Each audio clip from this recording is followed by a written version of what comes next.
gotta wake up early in the morning, a long way but go because I gotta find my way. The Lord need to stand up, get better warning, which makes me know where is the line, what's left to be. Bien démarrer la journée, c'est la Mesdames et messieurs, bonjour. Nous sommes le mardi 5 décembre 2023. Bienvenue sur votre matinale Kinkeliba qui vous accompagne tous les matins dans la bonne humeur tout en vous informant.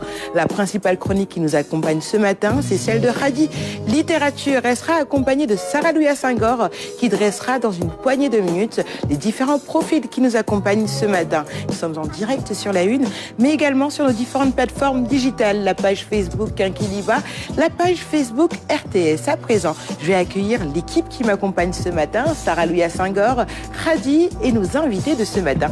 Nous en avons deux qui nous accompagnent. Tout de suite, je vous propose de suivre la météo. Faisons un peu de sport avec nos coachs Bou et coach Tandara. C'est la gymnastique.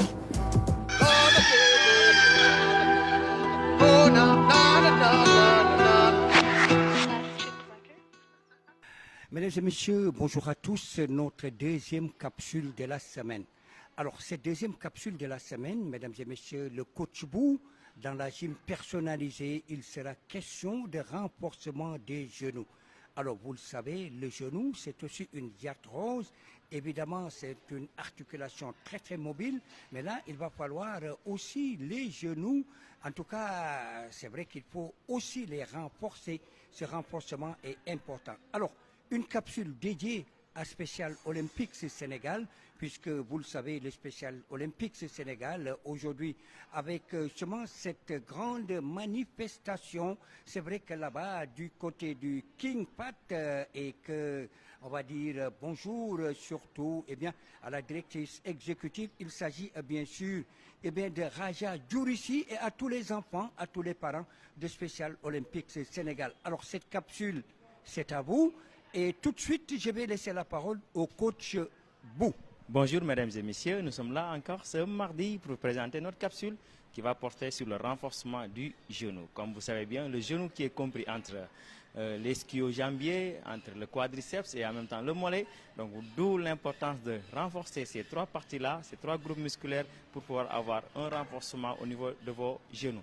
Parce que vous savez bien, avec la fraîcheur qui va s'installer bientôt, donc l'humidité dans l'air, donc vous savez bien que si on parle d'humidité et de fraîcheur qui nous vient, on pense aux raideurs que l'articulation peut subir. Donc pour ces raideurs-là, il faut maintenant essayer de contrer cela avec des renforcements par rapport à vos genoux pour ne pas être confronté à plusieurs douleurs, parce que vous savez, ceux qui ont des problèmes d'arthrose, ceux qui ont des problèmes de rhumatisme et en même temps les anciennes blessures peuvent révéler encore d'atroces douleurs. Donc pour contrer cela, je vous dis de pouvoir penser au renforcement du genou et de faire des exercices. Aujourd'hui, on va les proposer sous forme d'entraînement généralisé. Donc ceux qui sont très bien entraînés pourront prendre des charges, mais aujourd'hui, on va les consacrer au premier niveau. Ceux qui sont des débutants, comme on le dit des fois, les sportifs du dimanche. Donc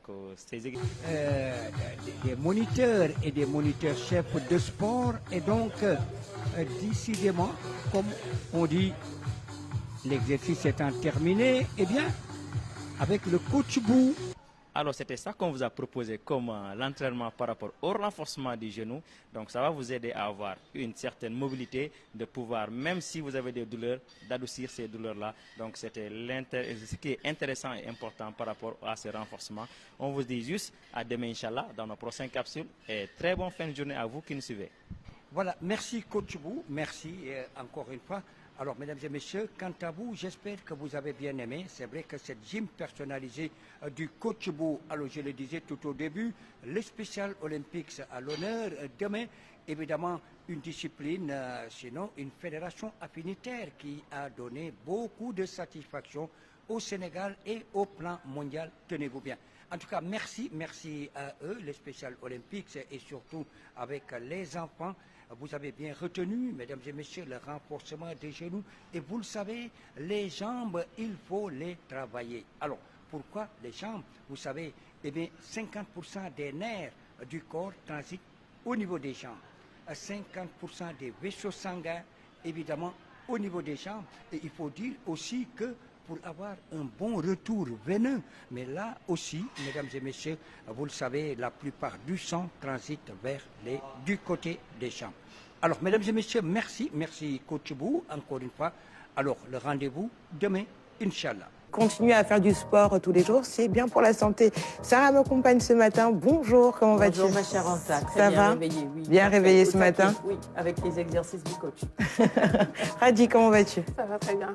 Alors, quel est le sujet de ce matin? Alors aujourd'hui, nous allons vous parler d'un roman qui s'intitule Rival. C'est de Noun Faré, qui est togolaise. Ensuite, nous allons voir une expression pousser des cris d'orfraie et une nouvelle parution. Rival. On va savoir un peu de quoi ça parle concrètement. Effectivement. Mais en tout cas, le titre de ce livre nous donne quelques pistes. Oui. Donc, on va en parler tout à l'heure. Sarah, alors qui sont nos invités de ce matin? Eh bien, nous aurons deux invités pour ce deuxième numéro de la semaine. Et ils sont déjà tous les deux sur le plateau avec nous. Le professeur Mardo, médecin chef du service de chirurgie pédiatrique de l'hôpital Aristide de Dantec. Du 6 au 7 décembre, Dakar sera la capitale de la chirurgie pédiatrique en Afrique. Et donc, Dakar, notre capitale, abrite le 9e congrès de la Société africaine de chirurgie pédiatrique et qui coïncide d'ailleurs avec le 3e congrès de la Société sénégalaise de chirurgie pédiatrique. Les thèmes de réflexion, c'est les tumeurs de l'enfance, c'est les malformations urogénitales. On fait le point sur tout ça avec lui dans un petit moment. Et à ses côtés, on ne la présente plus quand on parle de Special Olympics au Sénégal et de prise en charge des personnes ayant, et surtout des enfants ayant une déficience intellectuelle. Il s'agit de Raja Dourissi, la brave, j'allais dire, parce qu'on connaît son combat évidemment pour une meilleure prise en charge de cette couche vulnérable. Elle est la directrice de Special Olympics Sénégal, et Special Olympics qui organise un colloque sur l'inclusion des personnes ayant une déficience intellectuelle. Objectif, mettre en œuvre une réflexion collective pour une meilleure prise en charge et un meilleur soutien à ces personnes-là. Donc voilà nos deux invités de ce matin et les sujets que nous aborderons dans la rubrique Invité du jour. Effectivement, bonjour Madame Si, comment allez-vous? Bonjour Anta, très bien et vous? Alors connue vraiment pour pouvoir vraiment vulgariser et surtout ne pas laisser en rade ces couches vulnérables. Alors aujourd'hui, il y a beaucoup encore de travail à faire ou vraiment cette couche a commencé à être prise en charge? Alors oui, je dirais oui. En réponse à vos deux questions, il y a encore beaucoup de choses à faire. Il y a beaucoup de chemin qui a été parcouru et en cela, nous remercions vraiment toutes les entités qui travaillent pour faciliter la prise en compte et la prise en charge des besoins spécifiques des enfants et des personnes qui ont une déficience intellectuelle. Le travail a été long, fastidieux. Nous commençons à récolter un peu les fruits de ce qui a été fait depuis plusieurs années par plusieurs organisations qui sont engagées dans le combat, mais il reste encore beaucoup de choses à faire, d'où l'organisation de ce symposium. Et on en parlera dans la première ou deuxième partie? Eh bien, honneur aux dames, non? Ce sera probablement dans la première partie. Je pense que le professeur Ndour est d'accord. Alors, professeur Ndour également nous accompagne ce matin. Vous êtes également chirurgien pédiatrique. Alors, quand on parle de chirurgie pédiatrique, il s'agit effectivement de la chirurgie des enfants. De quel âge à quel âge? De 0 à 15 ans. De 0 à 15 ans. En tout cas, merci beaucoup d'avoir répondu à notre invitation. On va passer à quelques sujets d'actualité avant de passer à la rubrique invité. Le premier sujet, il s'agit de l'inauguration de deux infrastructures à Guédiawaye qui ont été inaugurées par le Premier ministre Amadou Ba. Il s'agit de la maison de la femme Mantoulaye Diène et également la maison des associations, une première au Sénégal. C'est la première fois qu'on construit une maison autour justement des associations et c'est à Guédiawaye, Sarah. Oui, bien sûr, on est dans la banlieue dakaroise. La banlieue, on sait, c'est les difficultés, mais c'est également une forte démographie qui peut représenter bien évidemment une belle opportunité. On sait qu'il y a beaucoup d'associations, beaucoup de GIE, notamment de femmes dans la localité. Et donc, ces infrastructures vont les permettre tout simplement de se réunir. C'est un peu du coworking en quelque sorte, parce qu'on ne peut pas tous se permettre d'avoir des bureaux avec toutes les commodités qu'il faut. C'est difficile pour toutes les associations et surtout ces petites associations de femmes qui se réunissent. Parfois, c'est juste pour des tontines. Et donc, ces maisons vont être vraiment très utiles pour ces dames-là, pour pouvoir se réunir, pour pouvoir travailler ensemble. Ça va donc permettre d'améliorer tout simplement leurs conditions. On y voit, il y a quelques installations également pour leur permettre sur place de mener quelques activités génératrices de revenus. C'est très bien, voyez-vous, c'est très bien. Moi, je salue véritablement cette initiative, et pour les femmes, mais également pour les jeunes. Je pense que ça pourra servir à plein d'autres choses également et à d'autres occasions. C'est bien, bravo, tout simplement. Peut-être notifier que la maison Mantoula Hidienne a été justement rénovée, qui était délabrée. Aujourd'hui, on peut voir des installations qui peuvent permettre justement à ces femmes de faire tout simplement leurs différentes activités, notamment la reproduction ou la transformation plutôt de certains produits. C'est une bonne nouvelle pour justement Guédiawaye. Oui, je pense que c'est une bonne nouvelle. Ça vient d'être inauguré à Guédiawaye et on espère que cela va pouvoir être installé dans toutes les communes du Sénégal, parce qu'effectivement, ça donne à ces femmes l'occasion de pouvoir mener leurs activités, comme l'a dit Sarah, génératrice de revenus, et de pouvoir donc subvenir aux besoins de la famille de manière générale et venir épauler leurs époux. Très bien, Khady. Oui. Une maison des associations, En tout cas, c'est R+4, je pense, oui, avec +4, plus de 20 bureaux pour voilà. ces jeunes Voilà. qui peuvent organiser des réunions ou encore des formations au sein de cette maison. C'est une très bonne chose, c'est une très bonne chose. Et véritablement, c'est un joyau. Ce joyau donc permettra de résoudre beaucoup de problèmes. Et nous adressons nos félicitations vraiment à l'État du Sénégal. Très bien. Je vous laisse réagir, professeur. Oui, je pense que c'est une bonne chose d'accompagner les femmes, de les aider en tout cas à œuvrer, dans le sens d'avoir une activité qui est génératrice de revenus, en tout cas d'avoir des projets à développer. Donc c'est toujours une bonne initiative de vouloir accompagner ces femmes. Effectivement, et je rappelle que justement cette inauguration était dans le cadre justement du projet Promoville. Alors on va passer à une autre activité qui a eu lieu hier, c'était la Semaine nationale de la petite enfance. Alors durant 7 jours, Sarah, dans les 14 régions du Sénégal, sera célébrée la semaine plutôt nationale de la petite enfance. Oui, absolument. Bon, peut-être rajouter un petit commentaire sur le premier sujet, c'est que maintenant, ces infrastructures et ces installations, il faut les préserver aussi. C'est vrai. C'est-à-dire que ça doit pouvoir servir à plusieurs personnes, c'est du collectif. Et quand on connaît nos rapports avec la chose collective, les bancs qu'on a installés, les parcs qu'on a installés, comment on en prend soin, il y a beaucoup de choses à redire. Donc, il faut absolument que les gens prennent conscience qu'il faut prendre soin de ces outils-là pour que nous puissions ensemble les utiliser, en parlant justement de ces maisons dont on a parlé tout à l'heure pour les femmes et les associations. Pour la semaine de la petite enfance, c'est une belle opportunité de célébrer les enfants. Tout se passe justement à cet âge-là. Je pense que le professeur Ndour pourra me confirmer tout ça. Donc, féliciter la directrice de la Case des Tout-Petits qui est à l'initiative de tout ça. Exactement, que nous avons eu l'occasion de recevoir à plusieurs reprises. Je crois que rien n'est de trop pour les petits-enfants. C'est-à-dire, chaque fois qu'on a l'occasion de les célébrer, de les entendre, il faut le faire. Il faut donner la parole aux tout-petits. Et des activités et des initiatives comme ça, c'est des choses qu'il faut perpétuer et pérenniser. Donc, bonne célébration finalement à tous les enfants du Sénégal, que chacun s'y mette, que les parents aussi. Et c'est peut-être une belle occasion pour nous également de nous interroger sur comment nous prenons soin aujourd'hui de nos enfants, quel temps est-ce qu'on leur accorde dans nos maisons, est-ce qu'on n'est pas trop sur nos téléphones, est-ce qu'on n'est pas trop occupé dans la journée pour leur accorder un peu plus de temps, est-ce qu'on ne leur parle pas avec trop de sévérité, trop de nervosité parce qu'on est nous-mêmes débordés. Tout ça, je crois que cette semaine est propice à la réflexion aussi pour mieux prendre soin de nos enfants. Et on oublie souvent que les enfants ont des droits. Donc, 7 jours d'activité, de plaidoyer pour le bien-être et le devenir de ces petits-enfants. Je vous laisse réagir, Monsieur Ndour, professeur, par rapport à la petite enfance. Je sais que dans votre domaine de la chirurgie, il est difficile aussi d'avoir des patients comme des petits enfants. C'est pas évident de devoir opérer ces jeunes enfants. Effectivement, en fait, dans notre pratique, c'est la chirurgie pédiatrique, c'est les enfants, c'est de 0 à 15 ans. Mais c'est une tranche d'âge qui est très sensible. C'est des enfants souvent, on s'est rendu compte qu'avant 5 ans, par exemple, ils ne sont pas conscients du danger. C'est vrai. Et souvent, ce qui se passe dans les maisons, de plus en plus, comme l'a dit Sarah, on part chercher de quoi nourrir nos enfants et tout.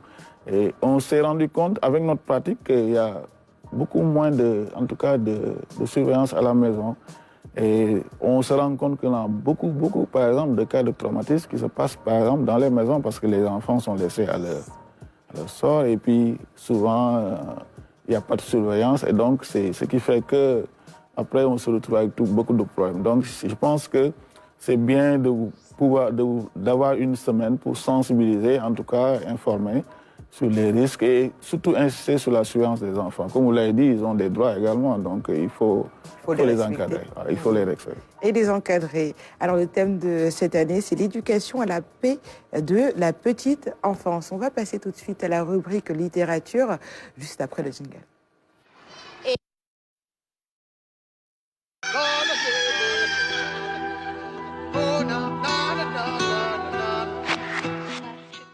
Sarah va me tirer les oreilles parce que je n'ai pas fait intervenir. Oui, parce que c'est la principale concernée. C'est vrai,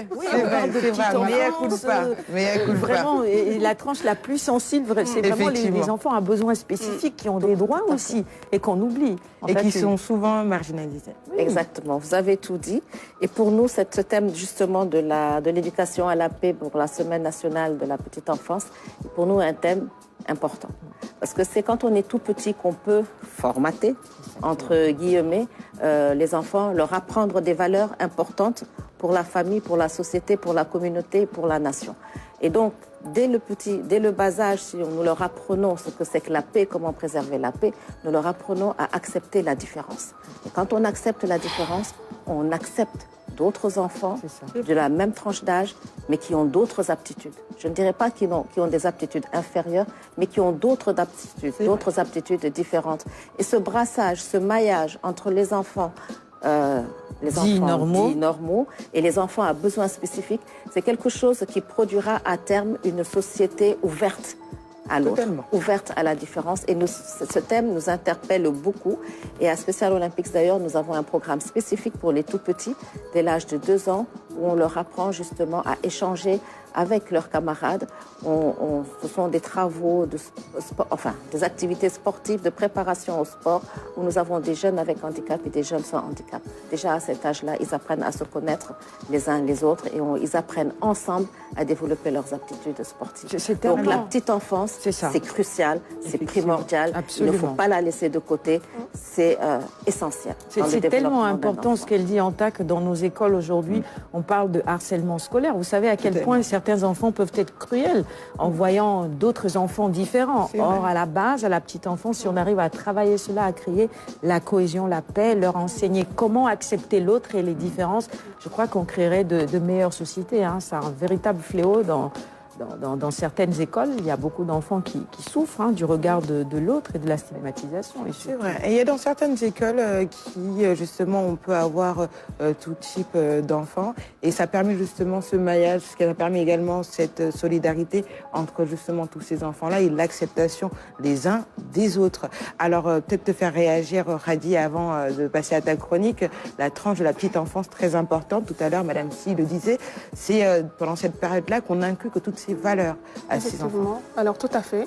Alors, il faut toujours consacrer du temps à son enfant. Alors, parce que l'enfant a toujours quelque chose à partager. Et c'est là où on s'implique sur son éducation. J'aime bien cette notion de diko en wolof.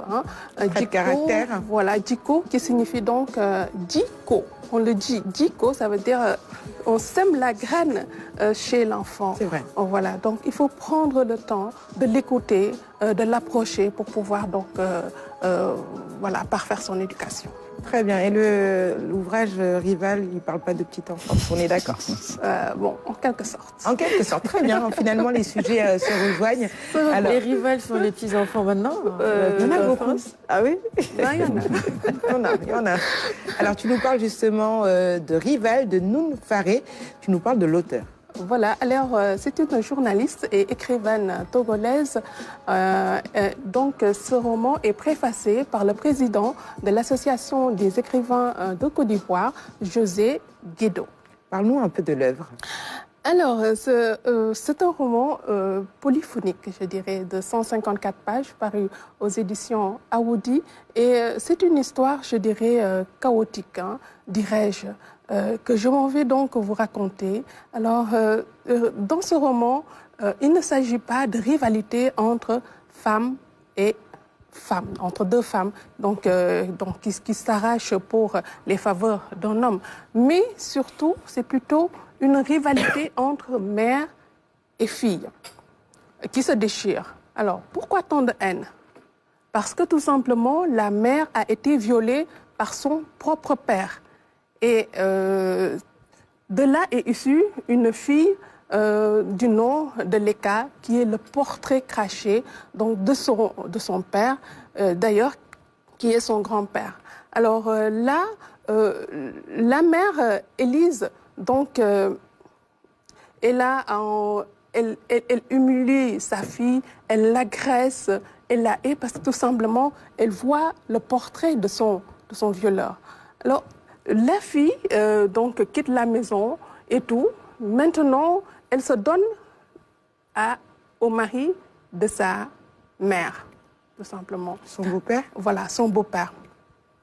Et donc, il y a plein de soubresauts, plein d'histoires et tout. Et dans une dispute, la mère prend un couteau pour la poignarder. Alors, va-t-elle la poignarder? En tout cas, je vous laisse découvrir le reste donc, de l'histoire en parcourant ce roman magnifique, ce roman palpitant et plein de soubresauts. Alors, je vous propose de regarder le premier extrait.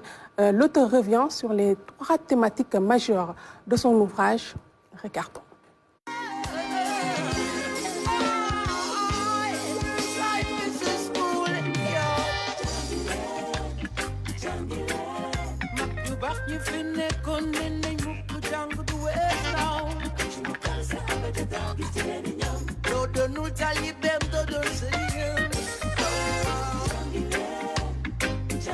Thèmes de société, des thèmes comme c'est qui le vrai père d'une personne.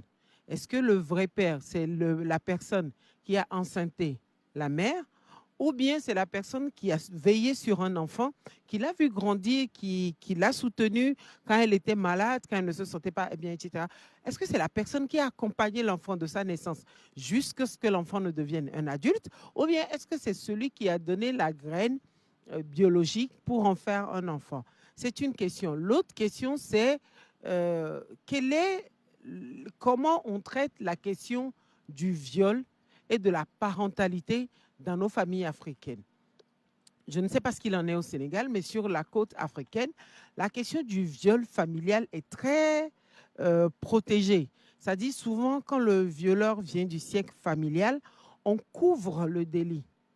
Tout le monde sait que cette personne, c'est un violeur, mais on couvre le délit parce qu'on se dit le linge sale se lave en famille, donc on le lave en famille. Et c'est également la 3e grande thématique, c'est la relation entre la mère et la fille. Quelle est la relation, la nature des relations qui opposent les mères aux filles dans une famille normale, dans une famille avec une ambiance conflictuelle, etc. Donc pour me résumer, j'aborde 3 grands thèmes, la parentalité, la question du viol et la question de la relation entre la mère et la fille, parce que scientifiquement, il est démontré que la mère et la fille se ressemblent beaucoup. Mais à cause de nos personnalités, à cause des questions liées à la psychologie, etc., la mère et la fille sont dans le cercle familial les personnes qui parfois sont le moins proches ou qui ont une relation conflictuelle. Donc, voilà un peu les grands thèmes. Le Sénégal, c'est, je vais dire Dakar, parce que c'est Dakar. Je connais Thiès, je connais Saly, mais Dakar est la ville que j'ai beaucoup fréquentée, que je connais. Dakar, c'est mon second chez moi. Chaque année, je sais que je vais à Dakar, je vais venir découvrir une ville que j'aime, une ambiance qui me plaît et tout. En tout cas, Djeridjef. Djeridjef, et c'est tout le charme de Dakar, la capitale sénégalaise. Alors, finalement, est-ce qu'on peut parler d'inceste dans ce cas-là, vu que c'est son beau-père? Il y a aussi plusieurs thématiques qui sont débattues autour, justement, de cet ouvrage. Voilà. Alors, on peut parler d'inceste ou pas?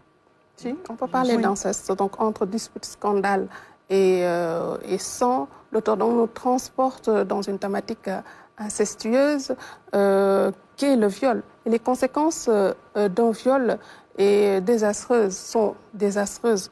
dépression, baisse de confiance, voilà, isolement, et j'en passe. Et la culture du viol est toujours enracinée dans des croyances patriarcales et le pouvoir, le contrôle, il y a le pouvoir, il y a le contrôle et le rapport de force. Donc je considère qu'il faudrait redéfinir ce qu'on appelle la masculinité. La masculinité, oui. Voilà. Et parce que tout simplement, le rapport entre femmes et hommes ne doit pas être un rapport de force, ça doit être un rapport de respect mutuel. Et on doit redéfinir la masculinité, comme je l'ai dit, à bas âge. Inculquer aux garçons de respecter toutes les femmes qui sont autour d'elles, leur mère, les sœurs, les tantes, les amis et tout. Donc, et je pense que cela peut beaucoup aider l'enfant à respecter, à donc avoir une approche bienveillante concernant donc les femmes. Et les femmes aussi, les filles doivent se valoriser. Elles doivent se valoriser par l'éducation, par l'entrepreneuriat. Elles doivent avoir une estime de soi. Et voilà, elles doivent avoir une estime de soi. Alors, je vous propose quand même de regarder le deuxième extrait. L'auteur revient sur la question du viol. Regardons. Du viol est une question très, très délicate à traiter. Et surtout, la question du viol en famille. Dans les familles africaines, c'est la personne qui est victime de viol qui est obligée de se taire, de subir, de se cacher et de subir le violeur. Et la plupart du temps, c'est toujours un oncle, hein, ou un grand frère, ou un cousin, toujours bien placé dans la famille. Bon, je fais de la caricature, mais quelqu'un que tout le monde respecte. Et quand on dit cette personne est un violeur, tout le monde dit non, non, non, non, il faut cacher ça parce que c'est l'oncle, c'est ça va salir le nom de la famille. Il faut que dans les familles africaines, les gens assument la question du viol, sortent le violeur du cercle familial et non demandent à la victime de rester dans le cercle et de continuer de subir la présence de l'autre. Parce que la plupart du temps, la personne qui est violée, c'est une petite fille, c'est un petit garçon, c'est un jeune homme, c'est une jeune femme et la personne qui a violé est un adulte. Et on est là tout le temps. Non, la maman dit, ah, c'est mon frère. Si je dis ça, ça va casser notre relation de frère et sœur. Si je dis ça, etc. Et donc, on protège le violeur et on laisse la victime toujours dans le cercle familial. Et c'est la victime qui subit. Et pour moi, non, il faut que les violeurs soient sortis des cadres familiaux pour laisser les victimes reprendre leur vie. Parce que c'est des traumatismes que ça crée.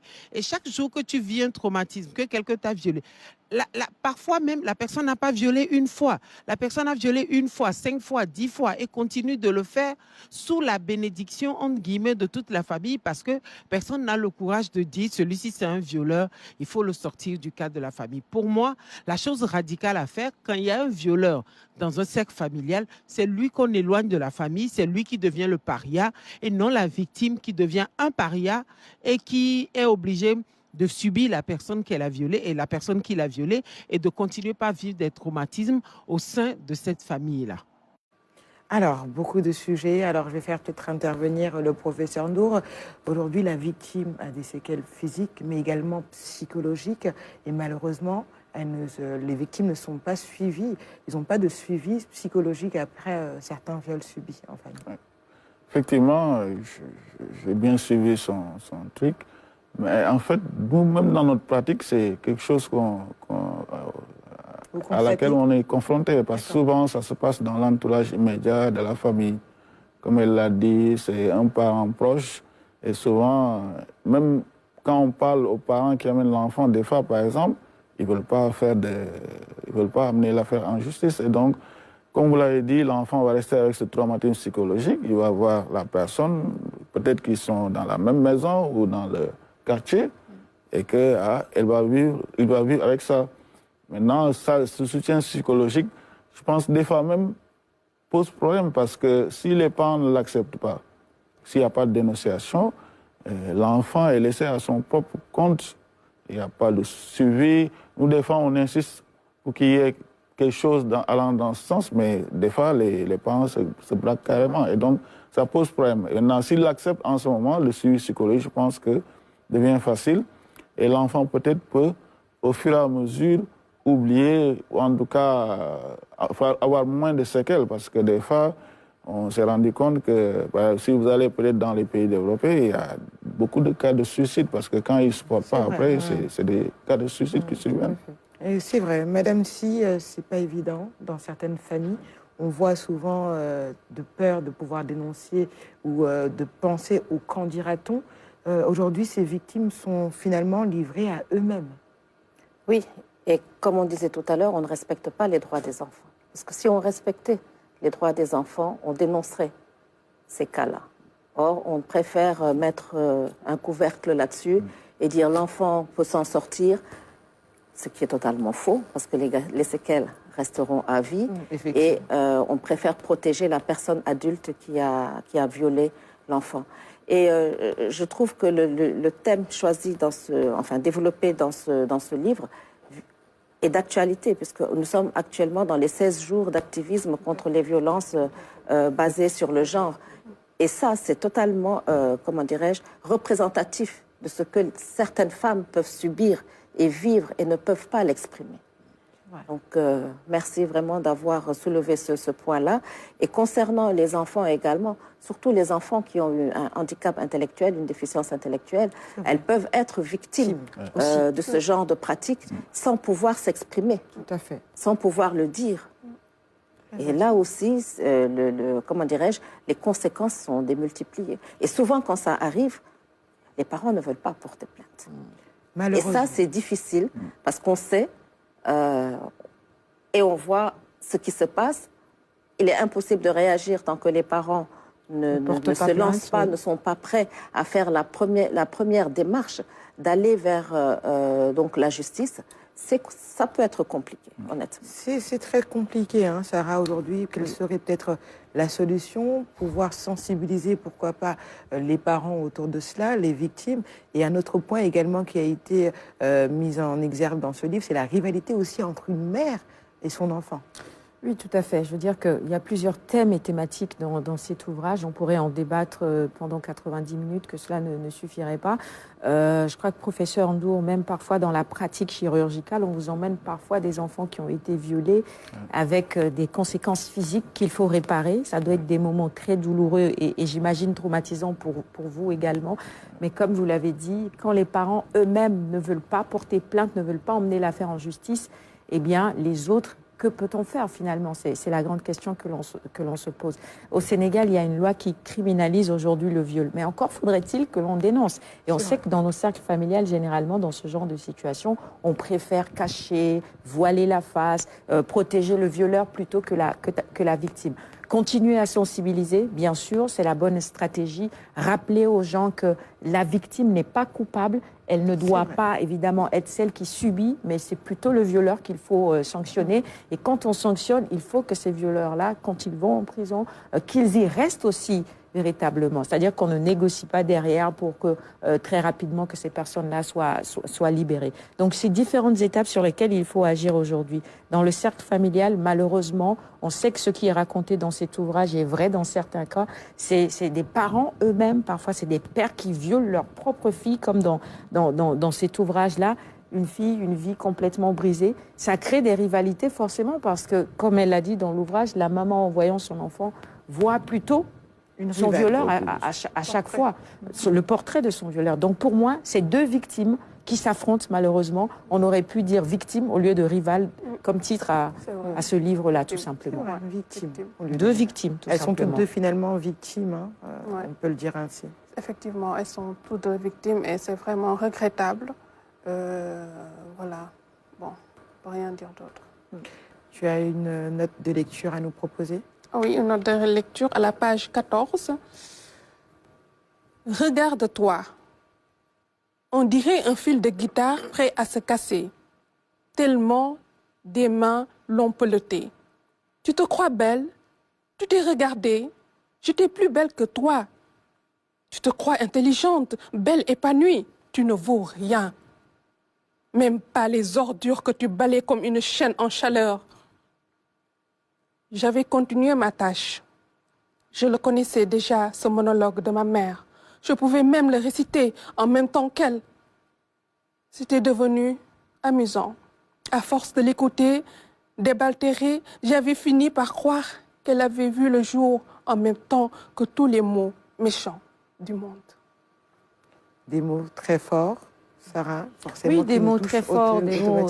Je crois que ce livre, il faut le lire. Il faut le lire. Il faut le lire, peut-être pas un matin, parce que ça vous brise le cœur, le moral, le cœur, même l'enthousiasme, parce que c'est des réalités quand on y pense forcément. Mais c'est difficile. Je crois que c'est le mot. C'est très, très difficile. On dit que la femme a l'instinct maternel. Et quand ça ne vient pas, on se demande qu'est-ce qui s'est passé, pourquoi elle n'aime pas son enfant. Parfois, derrière, c'est des histoires douloureuses comme ça, malheureusement. Très bien. Et deux victimes, hein, finalement, comme tu le disais si bien tout à l'heure. Alors, tu vas continuer avec une expression que tu nous proposes ce matin. Voilà, pousser des cris d'orfraie. Qu'est-ce que cela veut dire? Alors, c'est protester violemment, s'opposer avec véhémence, pousser des cris, s'énerver par la révolte, par effroi. Je pose des cris d'Orsay, toi? Non, mais on retrouve un peu frayeur dans frais, donc voilà, des cris stridents. Parfois, quand il y a une tentative de viol, on peut pousser des cris d'orfraie. Et si quelqu'un entend, la personne peut venir à votre secours. Malheureusement, parfois, personne n'entend et le pire arrive. Donc cette expression n'est pas fortuite, hein. Tu l'as bien choisie ce matin. Alors tu nous parles à présent de ta nouvelle parution que tu nous proposes ce matin. Voilà, la nouvelle parution qui s'intitule donc « Affiner sa plume ». C'est un guide de rédaction pour le chef d'entreprise, le travailleur et le particulier dans l'espace OADA. 200 modèles de lettres, procédés verbaux et comptes rendus de réunions, rapports, notes de services, requêtes. Et c'est paru aux éditions Harmattan Sénégal. Très bien. C'est un ouvrage pour les professionnels. Hein. Voilà, pour les professionnels. Et c'est écrit par Daouda Dia. Très bien. Et on peut l'acheter partout en librairie? En librairie, on peut le trouver un peu partout. Bien sûr. Très bien, merci beaucoup. Il est 7h11. Si vous venez de nous rejoindre, bienvenue. Vous êtes nombreux à nous écrire sur nos plateformes digitales. On a un message, Sarah, que j'aimerais bien vous partager. Il s'agit de Adama Kalidio qui dit que Dieu me pardonne. Cette émission me permet de prier Fajr. Ça veut dire qu'il se réveille dès le matin. Avec nous, et bon, comme on a un Mamadou Diagne un peu immature qui dit « Alors les week-ends, comment fais-tu » Comment on fait pas quand il veut les week-ends. Alors, on va passer tout de suite à la rubrique invitée. C'est juste après le jingle.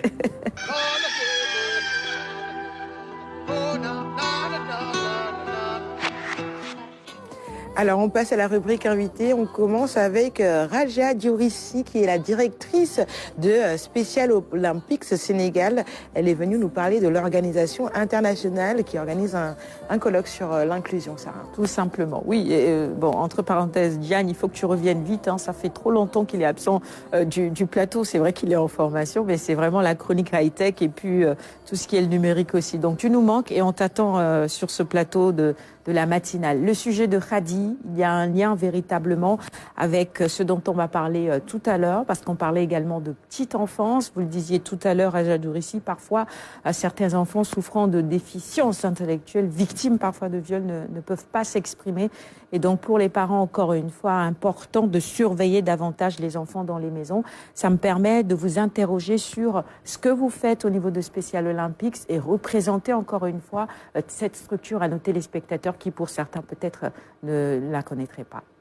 Merci Sarah pour cette opportunité. Donc Special Olympics, c'est une organisation qui œuvre pour l'inclusion par le sport des enfants, des adolescents, des jeunes adultes et des adultes qui ont une déficience intellectuelle. Et quand on parle de déficience intellectuelle, on parle de trisomie 21 et d'autres de troubles autistiques parfois et de toute autre souffrance liée à des souffrances fœtales, par exemple. En tout cas, tout ce qui entraîne des problèmes d'adaptation à son environnement. C'est ça. Donc les enfants autistes, les enfants trisomiques, entre autres, voilà, sont éligibles à... Tout à fait, tout à fait. Des enfants qui ont des infirmités motrices cérébrales ou des enfants qui ont des hypercéphalies, etc., constituent la cible de Special Olympics Sénégal.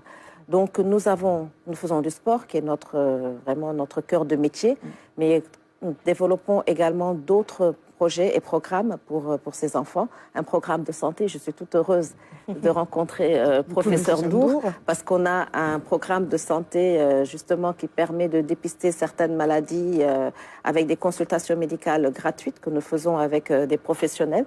Nous avons un programme également de santé communautaire où nous sensibilisons sur diverses thématiques et sur le suivi médical. Et c'est là où on aurait besoin de professeur Ndour, parce que souvent on a des jeunes qui ont des enfants qui ont besoin de bénéficier de chirurgie.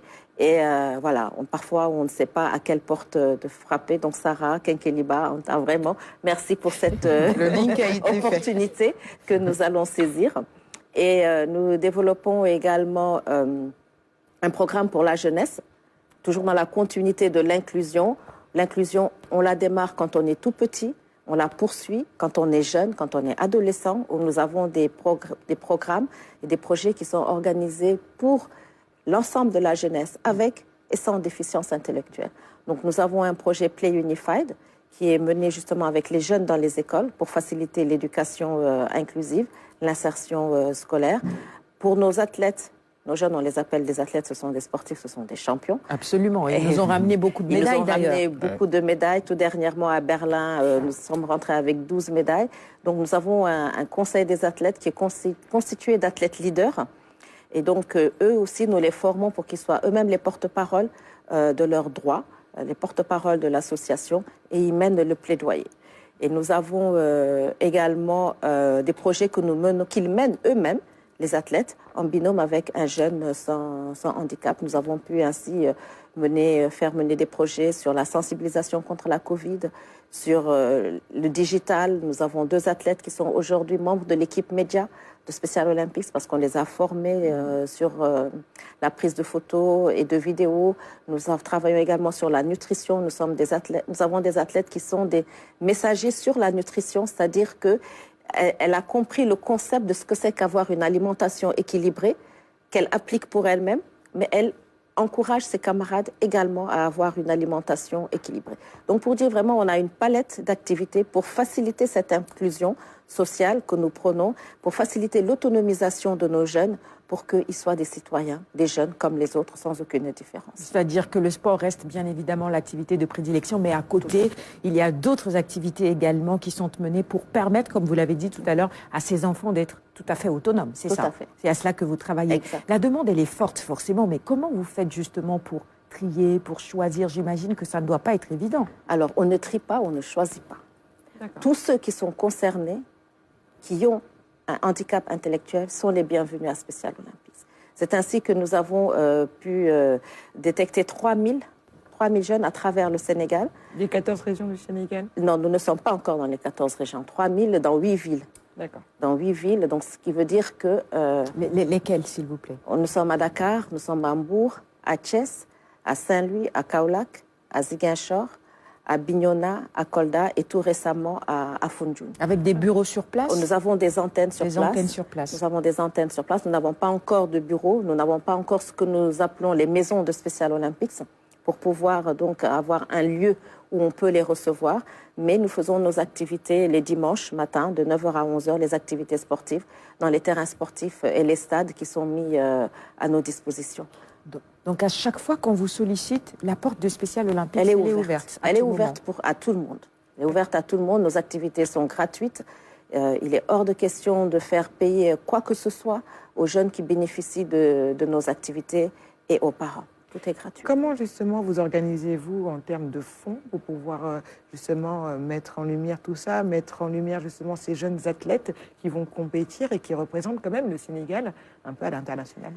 C'est le nerf de la guerre. C'est ça, il faut des moyens. Oui, il faut des moyens. Évident. C'est le nerf de la guerre, ce n'est pas évident. Donc nous sommes constamment à la recherche de nouveaux partenaires, de nouveaux sponsors qui nous accompagnent dans nos différents projets et programmes. Mais je dois dire que lorsque nous participons à des compétitions internationales, nous sentons la mobilisation quand même des partenaires de l'État. De la fédération? Non. Nous ne sommes pas une fédération. D'accord. Mais nous avons l'appui lorsque nous voyageons avec l'équipe de football. Notre équipe de football est 2 fois vice-championne du monde de foot. C'est vrai qu'on ne le sait pas beaucoup, on n'a pas beaucoup communiqué, mais nous sommes vice-champions du monde, aussi bien en foot à 7 qu'en futsal. Donc ça veut dire que les jeunes savent s'adapter à leur environnement. Absolument. Et dans ce cas-là, nous sommes accompagnés par la Fédération sénégalaise de football. Est-ce qu'il y a une subvention de l'État pour Special Olympics? Non, nous n'avons pas encore de subvention de l'État qui nous permettrait donc de mener nos activités de manière sereine tout au long de l'année. Nous avons des appuis ponctuels lorsque nous participons à des compétitions internationales, mais aujourd'hui, vu l'effectif que nous avons, vu notre présence sur le territoire national, une subvention de l'État serait absolument nécessaire pour nous permettre de maintenir le niveau et de maintenir la qualité, parce que nous travaillons sur la qualité et non pas sur la quantité.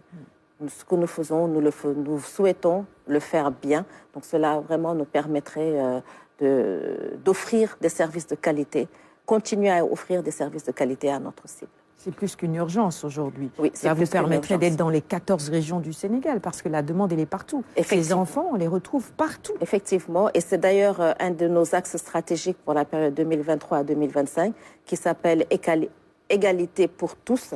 Donc, c'est-à-dire que nous devons nous déployer dans toutes les régions du Sénégal dans les années à venir. Et cela demande vraiment du budget. Hadi? Non, elle a répondu à la question, c'était par rapport à la prise en charge. Alors, au-delà justement de ces difficultés qui peuvent être financières, quelles sont les autres difficultés que vous rencontrez dans la prise en charge de ces enfants? Alors, il y a une première difficulté déjà qui concerne la stigmatisation, la marginalisation de ces enfants, à tel point que certaines familles ne veulent pas accepter le handicap intellectuel de leurs enfants. Le problème reste encore aujourd'hui? Le problème reste, il est moindre, mais il reste quand même. Vous savez, nous, comment nous détectons nos jeunes? Nous faisons ce qu'on appelle des visites à domicile dans certains quartiers qui sont ciblés et avec l'appui donc des chefs de quartier et des réseaux communautaires de ce quartier.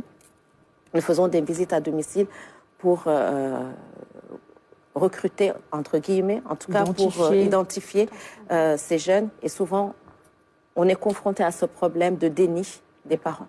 Donc, il faut qu'on continue à sensibiliser pour que, justement, les parents acceptent que leur enfant a un besoin spécifique et que ce besoin spécifique doit être pris en charge, non seulement par Special Olympics, mais également par le corps médical. Tout à fait. Voilà.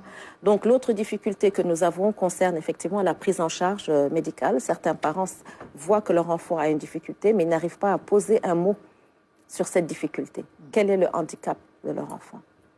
Qu'est-ce qui a pu causer cet handicap? Comment le prendre en charge? Nous aussi, nous travaillons là-dessus avec des médecins pour pouvoir justement accompagner la famille sur cette prise en charge médicale en trouvant des bonnes volontés, des médecins qui acceptent de soigner ces jeunes gratuitement ou alors en faisant une bonne réduction de tarifs. Et le problème est encore beaucoup plus important dans les régions. On peut dire qu'à Dakar, il y a suffisamment, la couverture médicale est là, mais quand on va dans les zones reculées, c'est parfois compliqué de trouver certaines spécialités. Et à ce moment-là, si l'enfant a besoin d'un suivi, il faut qu'on le réfère sur Dakar. Et vous imaginez ce que c'est comme en termes de coûts pour la famille. Et ça, nous, on ne peut pas le prendre en charge. Donc, on essaye de trouver des bonnes volontés qui appuient la famille pour pouvoir convoyer l'enfant sur Dakar et prendre en charge donc les frais médicaux. Ça reste vraiment des bonnes volontés des partenaires. Exactement. Parlons de partenariat. Est-ce que c'est difficile de gérer ces enfants-là? C'est difficile, ce n'est pas difficile. Pour nous, ce n'est pas difficile parce qu'on a l'habitude. On sait comment les prendre, on sait comment leur parler, on sait comment agir avec eux. Mais pour quelqu'un qui ne s'y connaît pas, ça peut être compliqué. Donc, c'est des éducateurs spécialisés en quelque sorte que vous formez nos jeunes, aussi. oui. Enfin, nos bénévoles, oui, les bénévoles. Et en fait, nous sommes une association de bénévoles, une organisation de bénévoles. Tous ceux qui sont à Special Olympics sont des bénévoles. Très bien. Professeur Ndour, un partenariat, pourquoi pas? Est-ce qu'il est possible d'accompagner ce genre d'initiative au niveau de l'hôpital Le Dantec, c'est ça? Ou même de la société sénégalaise de chirurgie pédiatrique. Je pense que, comme elle l'a dit, en fait, parce que nous aussi, on a le même problème.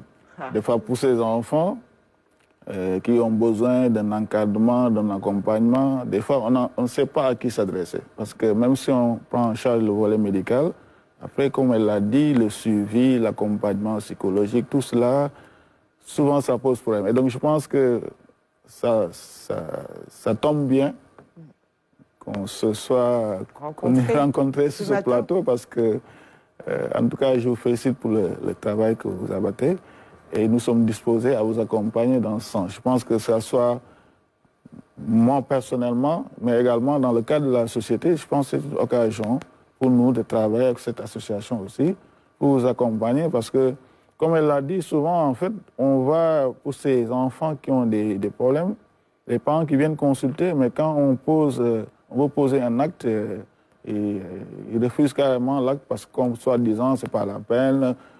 Si je dois venir, les consultations, ça coûte cher. Tout. Donc, souvent, on est confronté à ce problème. Je pense que c'est une occasion pour nous, en tout cas, de pouvoir collaborer avec vous dans ce sens, dans le cadre de notre société, mais également personnellement, parce que c'est vrai que Dantec est fermé, je suis actuellement à l'hôpital Abass-Ndao, mais on peut travailler ensemble pour ces cas, pour les prendre en charge. Parce que comme vous l'avez dit, ils ont des droits.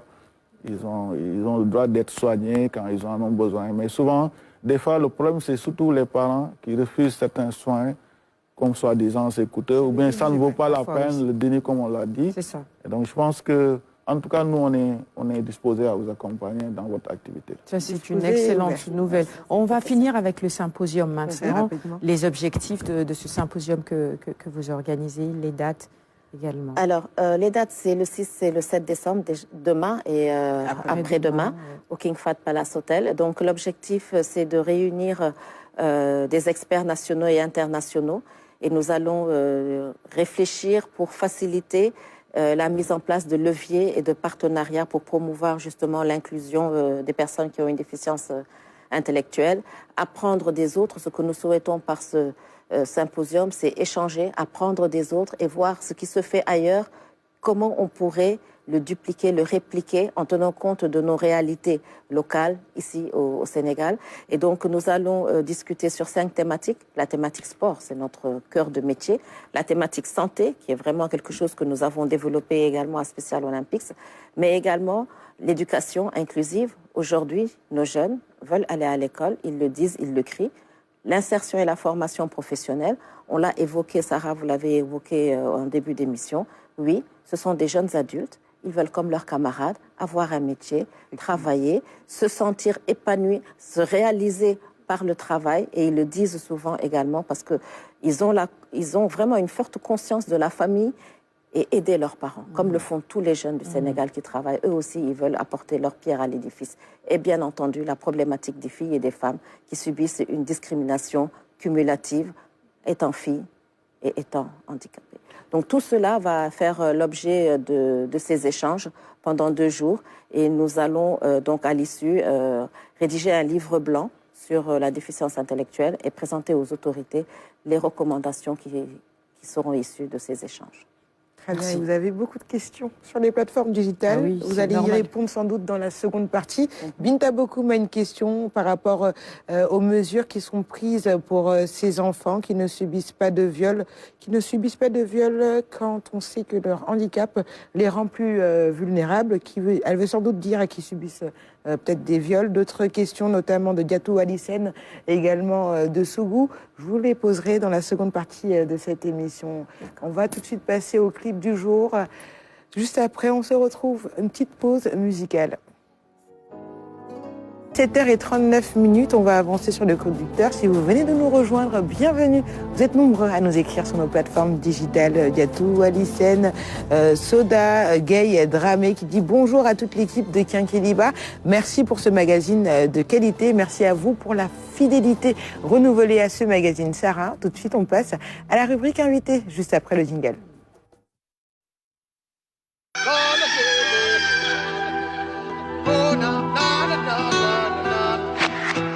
Ce matin en plateau, nous recevons le médecin-chef du service de chirurgie pédiatrique de l'hôpital Aristide Le Dantec, qui vient nous parler du 9e congrès de Société africaine de chirurgie pédiatrique. Et c'est le 3e congrès au Sénégal. Sarah, c'est à toi. Oui, sénégalais, mais au niveau africain, on est au 9e congrès. Vous l'avez rappelé, professeur, vous êtes déployé en ce moment à l'hôpital Abass Ndao. Le Dantec est en reconstruction. On a d'ailleurs quelques images. Si on a le temps avant la fin de cette émission, peut-être qu'on va voir ça. Ça avance plutôt bien. Bienvenue sur le plateau de la matinale encore une fois. La Société sénégalaise de chirurgie pédiatrique regroupe tous les chirurgiens du Sénégal, c'est ça? Effectivement, merci beaucoup Sarah. En fait, la société regroupe tous les chirurgiens pédiatres, c'est-à-dire que les chirurgiens en spécialisation qui ont fini leur formation et qui sont au bout de 4 ans, 5 ans de formation sont considérés comme des chirurgiens pédiatres. Donc la société regroupe tous ces chirurgiens pédiatres. Et donc, il y en a, c'est les chirurgiens pédiatres du Sénégal, mais également dans la sous-région, parce que ce qu'il faut savoir, en fait, l'école de Dakar est une des premières écoles de chirurgie pédiatrique. Donc, on a eu à former beaucoup de générations de chirurgiens pédiatres. Donc, presque depuis 2009, on a commencé la formation. Et donc, même dans la sous-région, il y a nos anciens étudiants qui font partie de la société également sénégalaise de chirurgie pédiatrique. Ils ne sont plus à Dakar, mais ils sont toujours membres de la société. Ils restent toujours connectés à la société. Et donc, cette société sénégalaise est affiliée à celle africaine, j'imagine bien. On est à peu près autour de combien d'associations ou de sociétés affiliées à la société africaine de chirurgie pédiatrique? Effectivement, en fait, la Société africaine de chirurgie pédiatrique regroupe plusieurs pays de l'Afrique subsaharienne surtout. Il y a la Côte d'Ivoire, il y a la Guinée, Togo, Bénin, il y a le Cameroun, il y a le Tchad. Et donc, tous ces pays sont en fait des pays qui sont affiliés à la Société africaine de chirurgie pédiatrique.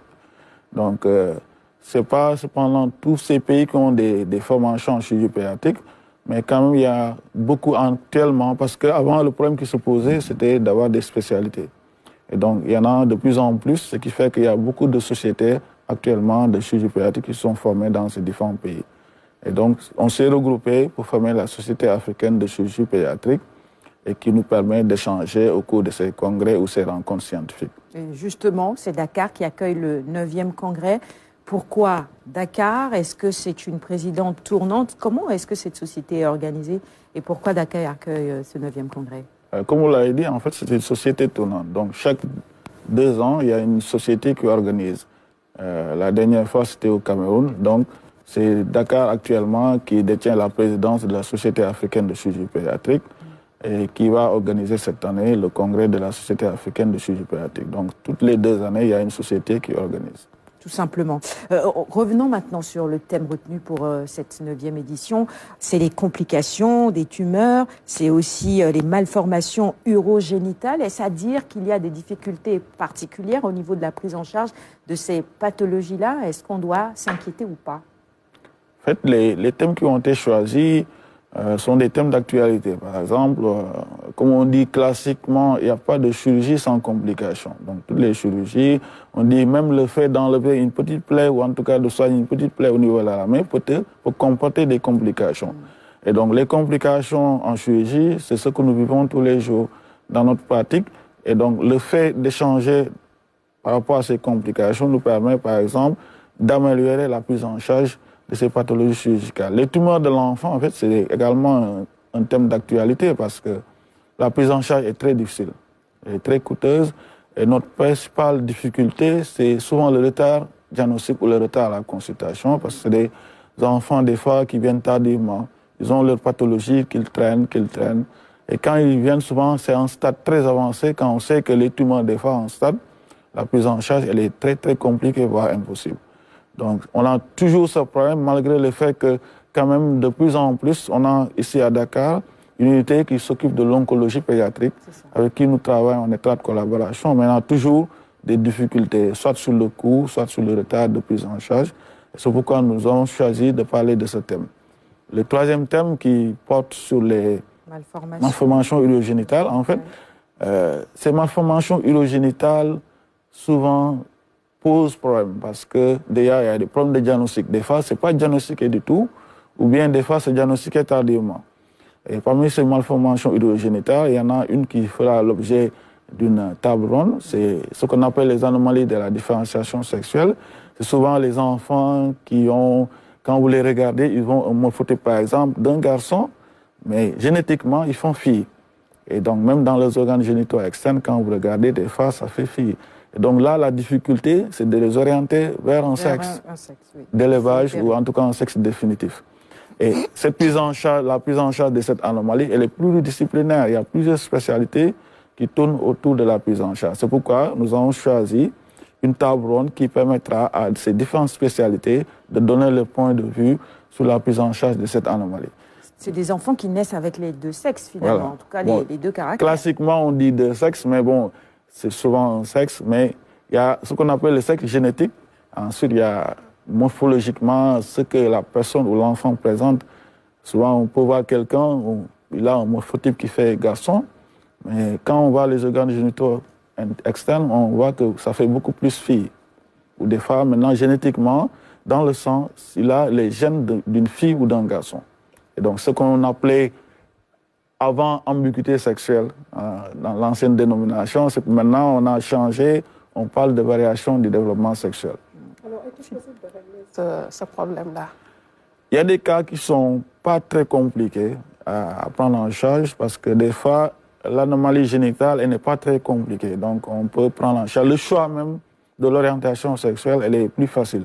Maintenant, il y a des cas plus compliqués où tout est différent, que ce soit les organes génitaux internes, les organes génitaux externes, sur le plan génétique. Là, c'est là où vraiment il y a des problèmes. Parce que des fois, la problématique également, c'est des enfants qui ont cette anomalie et qui vivent avec ça pendant très longtemps. On a vu des cas qui ont eu des 14 ans, 13 ans. Ils ont été élevés, par exemple, comme des garçons, alors que peut-être c'est des filles. Donc, vous voyez ce que ça fait sur le plan psychologique, Absolument. sur le plan maintenant, même au niveau de la famille, souvent ça pose problème. La société, ça pose problème. Souvent, ce sont ces cas-là vraiment qui nous posent d'énormes problèmes parce que des fois, l'orientation, si vous allez par exemple dans les pays développés, eux, ils ont opté pour que on laisse l'enfant choisir à l'adolescence le sexe désiré. Mais nous, on n'est pas encore à ce stade. Parce que pourquoi même au cours de la table ronde, on a invité un juriste qui a parlé du volet juridique par rapport à la prise en charge de ces anomalies. Justement, c'était juste un peu ma question, cette pathologie, l'hermaphrodisme. Alors aujourd'hui, le patient n'a pas forcément le choix, comme vous le dites, de choisir son orientation sexuelle. Et si cette personne, par exemple, se sent beaucoup plus, par exemple, femme, alors que son organisme est plutôt homme, comment est-ce que vous faites pour choisir finalement la sexualité de ce patient? En fait, pour le choix de la sexualité, hein, le sexe, en fait, le sexe, c'est basé sur la génétique. On fait ce qu'on appelle le karyotype pour voir les gènes.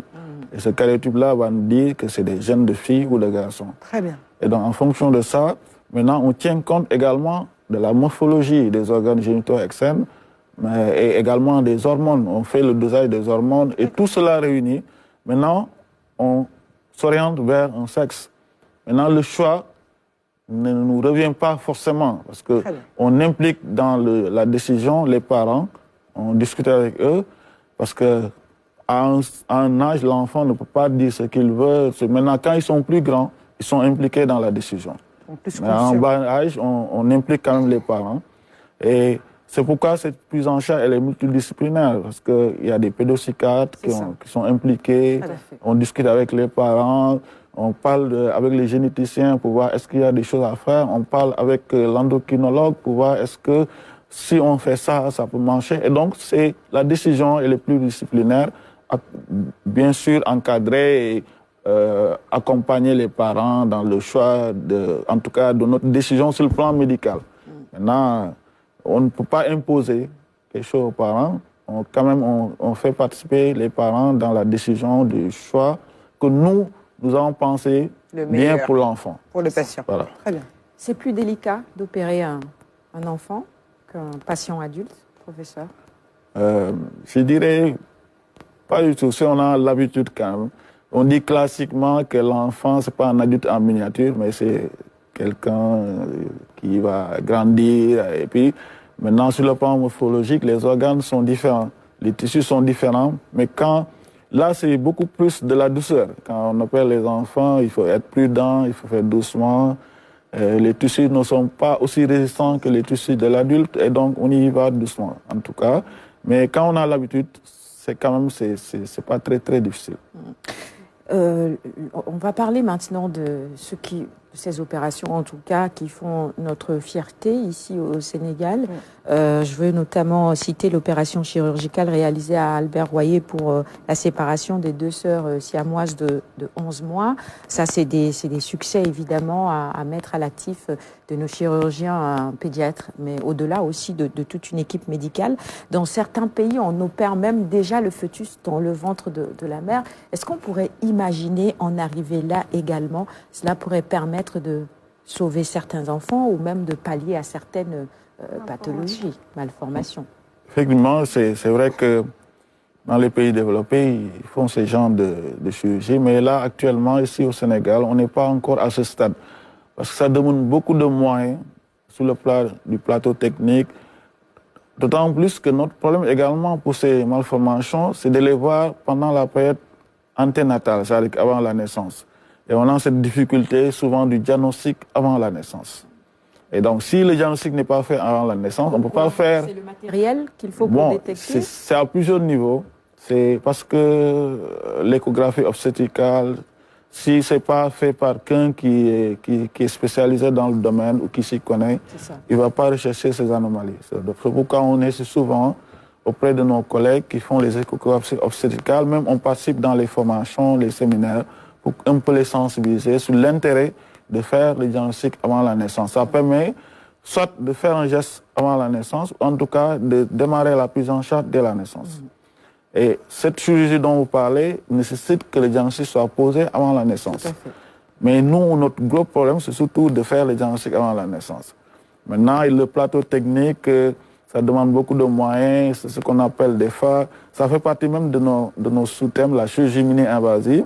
Ça permet de mettre une caméra, de regarder pendant que même l'enfant est dans le ventre de sa maman et de faire un geste qui peut être salvateur ou bien un geste en tout cas pour diminuer les risques à la naissance. Mais pour ce qui est de la formation et de la compétence de nos chirurgiens, ils sont tout à fait capables de réaliser ces opérations. Effectivement, on a beaucoup en tout cas, beaucoup d'entre nous ont été formés à l'étranger. Moi-même, j'ai fait une formation à l'étranger. On a appris ces genres de techniques chirurgicales. Beaucoup de jeunes également peuvent faire ces techniques chirurgicales. Mais c'est l'organisation un peu peut-être et le problème de ce diagnostic anténatal qui pose problème. Et le matériel aussi, le plateau matériel technique. Bientôt, c'est pourquoi quand je parle de plateau technique, c'est surtout le matériel. L'état des lieux actuellement, dans nos régions et à Dakar, j'imagine que c'est plus complexe dans les régions d'opérer certains enfants. Oui, dans les régions quand même, actuellement, parce que notre objectif, quand on a démarré la formation de la chirurgie pédiatrique, c'est de pouvoir mailler toutes les régions du Sénégal. Actuellement, je pense qu'il n'y a que Fatick et Sédhiou qui n'ont pas de chirurgien pédiatre. Dans toutes les autres régions, il y a des chirurgiens pédiatres qui ont commencé leur activité chirurgicale pédiatrique. Et on a un bon retour, parce que des fois, dans les régions, quand même, il y a un équipement qui leur permet de faire leur activité correctement. Très bien. Très bien. Et au-delà des thèmes et sous-thèmes dégagés, il y a également des ateliers qui seront proposés. Celluloscopie pédiatrique, endo-urologie pédiatrique et la checklist au bloc opératoire, très important. On a vu beaucoup de cas où, par exemple, quelques effets peuvent être laissés, par exemple, dans le corps d'un patient ou pas. Alors aujourd'hui, pourquoi avez-vous décidé de faire ces ateliers autour de ces 3 thèmes? Et justement, qu'est-ce qui va ressortir de ces ateliers-là? Merci beaucoup. C'est une question quand même c'est une problématique qui nous tient à cœur parce que comme vous l'avez si bien dit, par rapport à la checklist, c'est un problème de sécurité surtout au bloc opératoire. D'accord. La checklist, on a vraiment insisté. Moi-même, on a voulu en faire notre thème principal. On s'est dit que c'est beaucoup plus pratique d'en faire un atelier et de former sur le plan théorique et les praticiens, mais également les paramédicaux qui sont au bloc et qui travaillent dans les blocs opératoires. Parce que la checklist, c'est une pratique qui permet, en fait, quand on est au bloc opératoire, il y a une liste qui est établie on vérifie le nom du patient, le prénom, on dit est-ce que c'est le bon côté qu'on doit opérer, c'est à gauche, c'est à droite. Le chirurgien, il va dire oui. Est-ce que c'est telle pathologie? Le chirurgien, il dit oui. Est-ce que vous avez vérifié tel matériel? Oui. Est-ce que l'anesthésiste dit, on lui dit, est-ce que c'est, par exemple, anesthésie générale, anesthésie loco-régionale? Il dit oui. Et donc, on vérifie tous ces aspects avant de commencer même l'intervention chirurgicale. D'accord. Et ça permet d'éviter le maximum d'erreurs. C'est ça. Et par rapport à ce que vous dites, je pense que vous faites allusion à des fois, il y a eu des cas quand même, ce qu'on appelle des textulums, des complexes qui sont oubliés à l'intérieur, oui. Comme ça. Et par rapport à ça également, la checklist règle ce problème. On fait le comptage des compresses.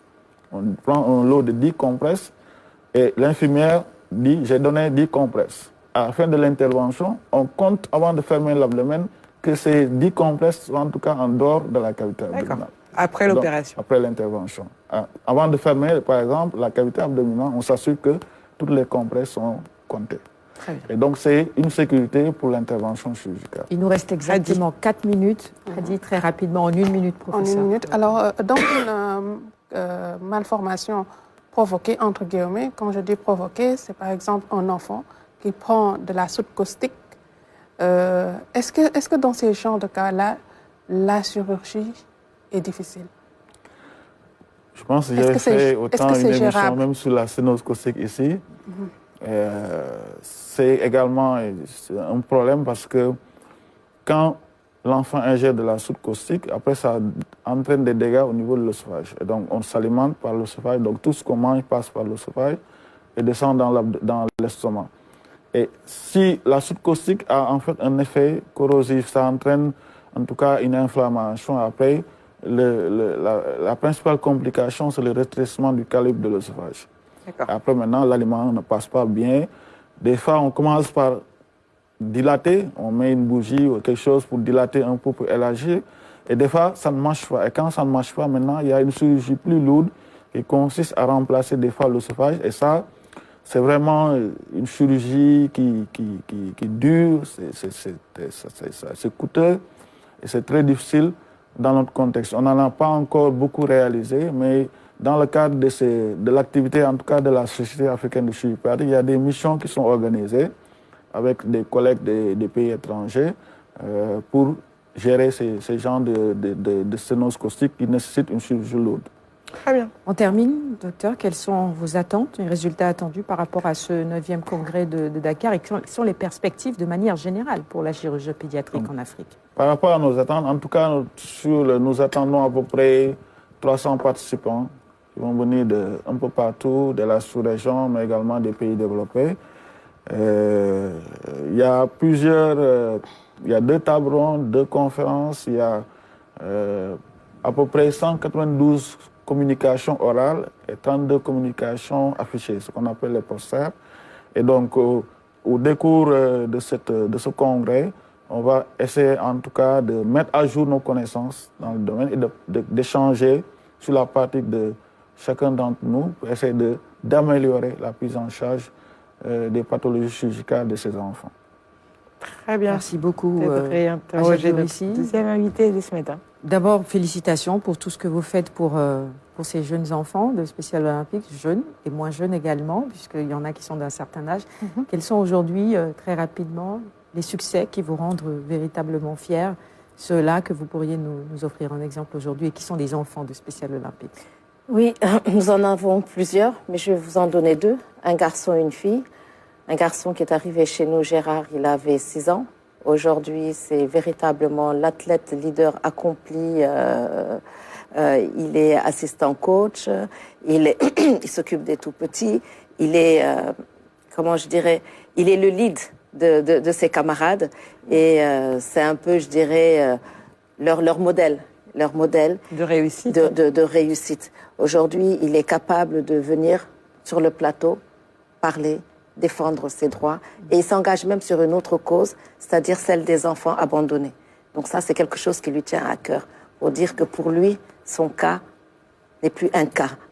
Il y a d'autres difficultés qui s'engagent à défendre. Et nous avons une jeune fille qui est aujourd'hui, Aminata, qui est aujourd'hui membre de l'équipe média de Special Olympics, qui nous accompagnent dans toutes nos activités pour prendre des photos, des vidéos et en faire les montages. Juste pour dire, il faut juste leur donner une opportunité. Et quand cette opportunité leur est offerte, ils font des miracles. Et ils la saisissent. Merci beaucoup. Merci à tous les opportunité. On va les inviter sans doute sur ce plateau de Quinquiliba. Avec plaisir. Et le plaidoyer, c'est qu'il faut que l'État subventionne et que les partenaires suivent pour vous accompagner dans ce que vous faites. C'est vraiment magnifique. Professeur, merci et bon congrès également. Merci à vous de m'avoir accompagné. En tout cas, au congrès. Need to stand up, get better warning, which makes me know where we the line was.